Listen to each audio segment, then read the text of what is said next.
Hi there. So today's episode, we are talking about one of the most misunderstood supplements in women's health, and that is called creatine. And this is not just another supplement that's been studied only for men who are trying to bulk up, bodybuilders, or 20-year-olds that you find in the gym. This is really important for perimenopausal, menopausal, or beyond for women who are struggling with muscle composition, slower metabolism, fatigue, brain fog, or changes in body composition. And this may be one of the most evidence-based supplements to consider if you are looking to find out how to optimize your health at this stage of your life.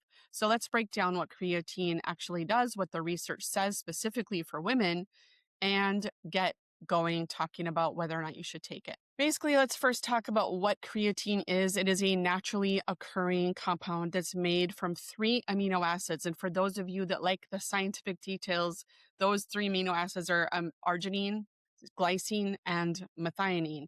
And your body stores most of this in your skeletal muscle, but it is also found in the brain. And its primary job is to help the regeneration of our immediate energy currency in our body called ATP. Now, if you think about creatine, think of it as helping recharge your cellular batteries faster. That is what creatine actually does for us. But it is also especially important for muscle contraction, strength output, recovery, that's a big one, brain energy, and resilience in your nervous system, which is one of the major foundations of my programs that I work with on women all the time. And this matters in perimenopause because when we go through these changes, our estrogen changes directly, and those changes in our estrogen directly impact our muscles and our muscle mass, our recovery, and that metabolism. And one of the biggest physiological shifts in midlife women deal with is accelerated loss of lean body mass. And at the beginning, I said that this is where you will find that creatine. And when we lose our skeletal muscle, there's not going to be as much creatine there to give you all of those benefits. So this is a problem. When we have lower lean muscle tissue, we're going to have lower metabolic rate, reduced sensitivity to insulin, meaning our blood sugar and our insulin pattern is not working as well, harder fat loss. So it takes a lot more to lose fat. And then we have higher risk of frailty later on in life, which causes us to have an increased risk of injury. And this is where creatine becomes clinically interesting. And research suggests that women generally have lower endogenous creatine stores than men do. And those hormonal transitions may further affect energy metabolism.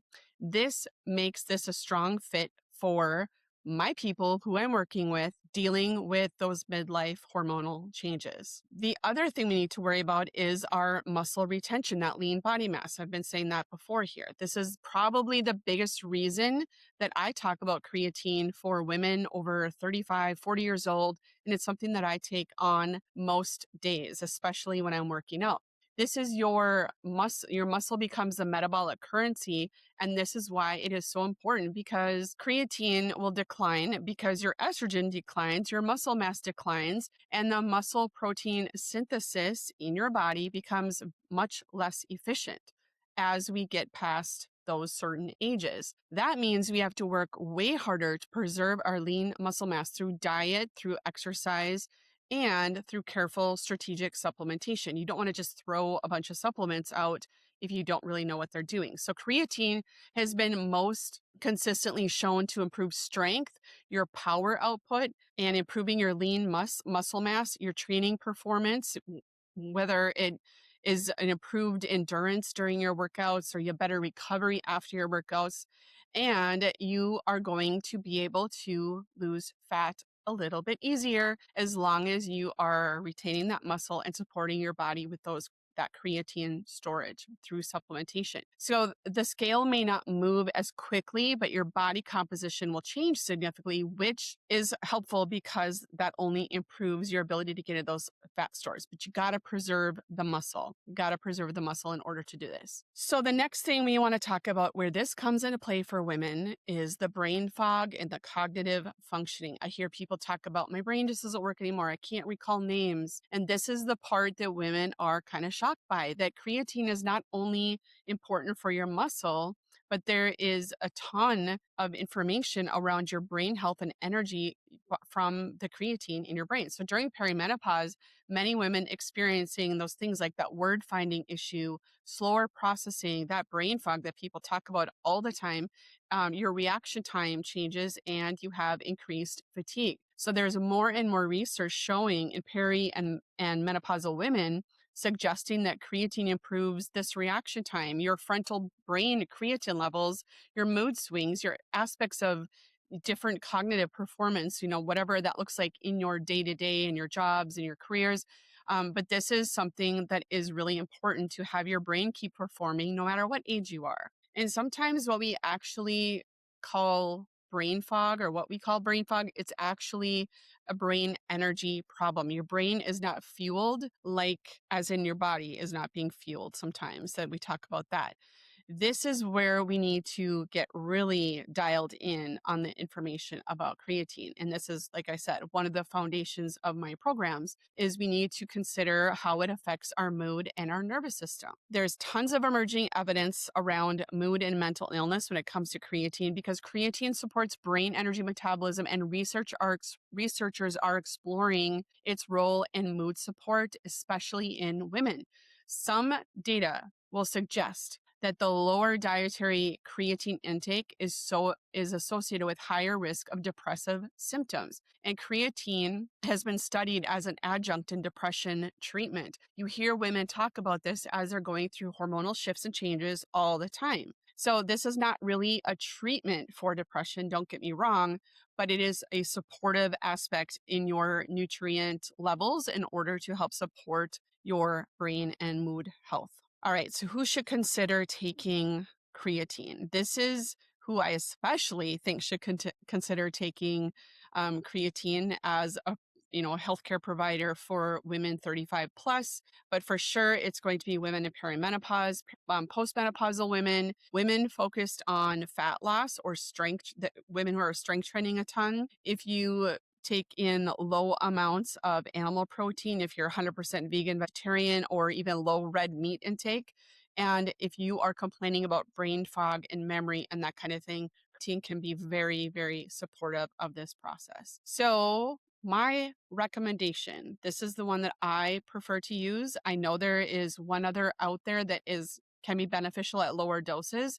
The one that I currently use on a regular basis is creatine monohydrate. I will link the exact product below should you want to look at that. But it's 3 to 5 grams daily is a good supportive dose. And you would start at a smaller dose and titrate up so that you can avoid any common side effects like digestive upset when you first start taking it. So this is actually the most studied form, and it's effective, it's inexpensive, and it is evidence-based. You don't really need to do a loading phase of it, but I always recommend people start with the smallest dose and build up with the goal of staying on the smallest effective dose. But consistency actually matters more than timing. I put it in my water on a regular basis, and I usually work out in the morning. I will put in my water so that it is timed while I'm working out or shortly after I've done my workout. Now let's talk about some myths associated with creatine.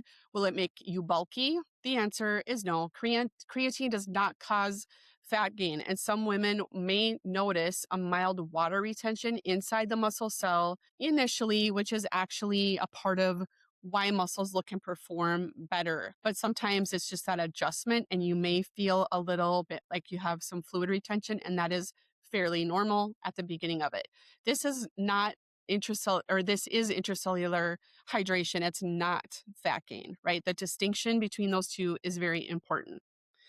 And here's what the research actually says. A really strong 2021 review in Nutrients looked at creatine specifically in women and found benefits for strength, lean muscle mass, physical performance, and particularly during those menopausal years.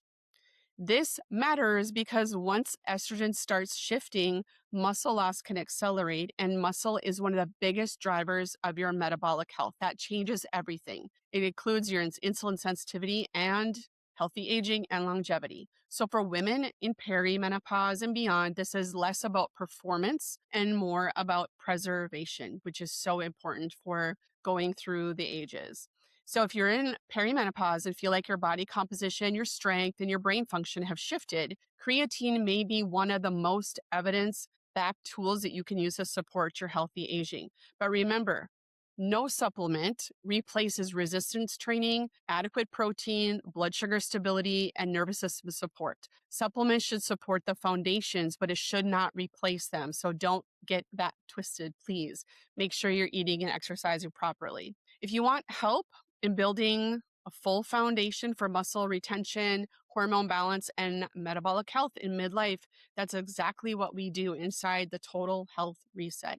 If you'd like to know more, go to the link and fill out the form, and I will reach out and help you out and see if we are a good fit to work together. All right, we'll be back next time with another episode on another important supplement you should consider during perimenopause.